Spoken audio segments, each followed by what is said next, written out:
Hi Shmi, I'm Guys. Today we're going to take my E39 M5 to Tub Customs because they're essential and we must get it wrapped so it matches the rest of the blue crew. But actually, I just missed the mail and I need to go send off a sticker because I forgot to put it in the box. But how are you guys doing? Let's take the M5 out for a little drive. By now, I'm sure you're sick of the memes, and this is starting to get old. I think we pretty much have like a 1 week tolerance for insanity, but now we're learning who of our friends is very easily swayed by conspiracy theories. That's, I think, a fun thing to see. You get on Facebook, and some people that you thought might have had an ounce of sanity are actually just crazy. I always turn this off. I don't like having that on. And my front plate blocks my parking sensor, so we always make some noise. Have you been getting COVID calls? I've been getting COVID calls. A COVID call to me is when someone you haven't talked to in a very long time is hitting you up on the Snapchat or just calling you out of the blue to talk. And it's fine, I like talking to old friends, but it's very strange when it's an ex or somebody that you met on Tinder a long time ago. What is Tinder gonna do? How are they gonna survive? I mean, I guess people are just probably using it as like a chat room, but I guess the only thing they're going to be using it for is to get each other's Snapchat so they can send to each other. What else would you do? You're not going to go meet them. Rain-X really helped this windshield, although the wipers are still shit, but at least now once it like smears it, it goes back to visible. I had an issue with this car a long time ago where the relay that controls the wipers, it'll like overheat and it solders itself together, and then the wipers just don't work at all, which is terrifying because when the wipers are garbage anyway and then they stop working completely and your windshield is not Rain-X'd, you can't see anything. But the fix to that is to pull it out of the fuse box under here and under the hood, and you just take it and you smash it against the table a bunch of times. It breaks that weld and then boom, you've got wipers again. But I've used this time to talk to my friends on FaceTime a lot.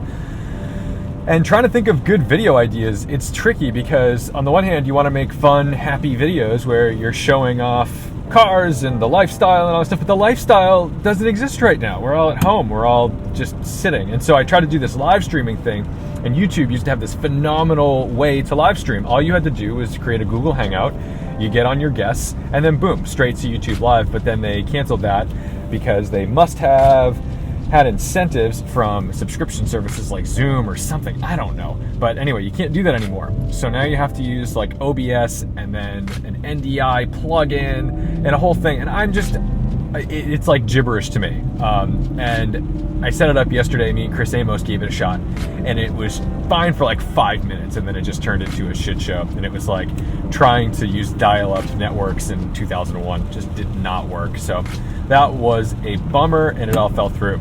But I do want to show you how to do a proper POV setup, because that's a question I get all the time, whether it's on my channel or on Winding Road Magazine, is like, how do you set up your camera? What camera do you use?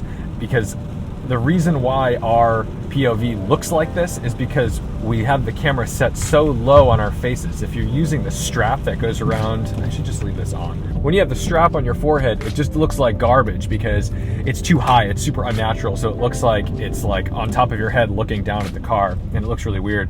What we do is we use a hat clip, and then that way the camera sits right between my eyes. And that's kind of how we get that point of view at eye level. Definitely gotten comments on the thermostat in this car, and it is maybe on its way out. It probably is because it always reads a little bit on the cool side. It's not warmed up yet 100%, but it won't be directly in the middle. So that's something that I think is a DIY project that I can do myself. And if I don't know how to do it, I'll just call Ryan from E39 Source. And I just missed the post office. I think I can still go in. Wrong way, exit only. It's my illegal move of the day. Not so bad.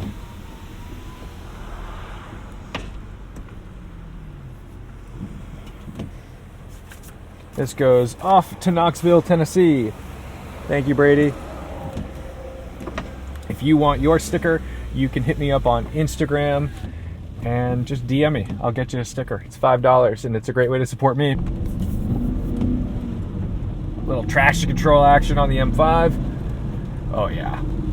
Waking up every morning right now is very strange because I wake up and I just remember what's going on. You wake up and you just think, oh no, it's real. I really do have to do this. I have to be alone, or I have to be isolated, and it's very strange. And all you're thinking about is what are some creative ways that I can socialize with my friends? And I think a lot of people who are introverts or thought they were very introverted are realizing that they did in fact rely on social interaction in a physical way. And for me, I can kind of go either way. I'm fine not having people around me physically. Like, I don't need the hug. I'm good.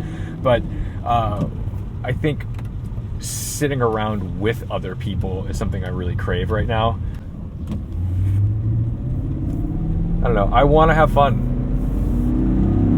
I want to do things with my friends. I want to go play with my cars. And I can do that to some extent, but I also don't want to break down somewhere and require some poor tow truck driver to come pick me up. And I also don't want to be in that tow truck with some stranger for multiple reasons, but COVID-19 being the number one reason.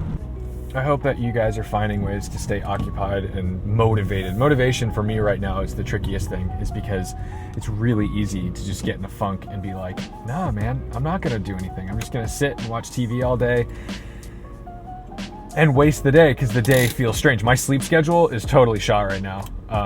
I get up every morning at like 10 a.m. if I'm lucky, and the only thing I look forward to is coffee.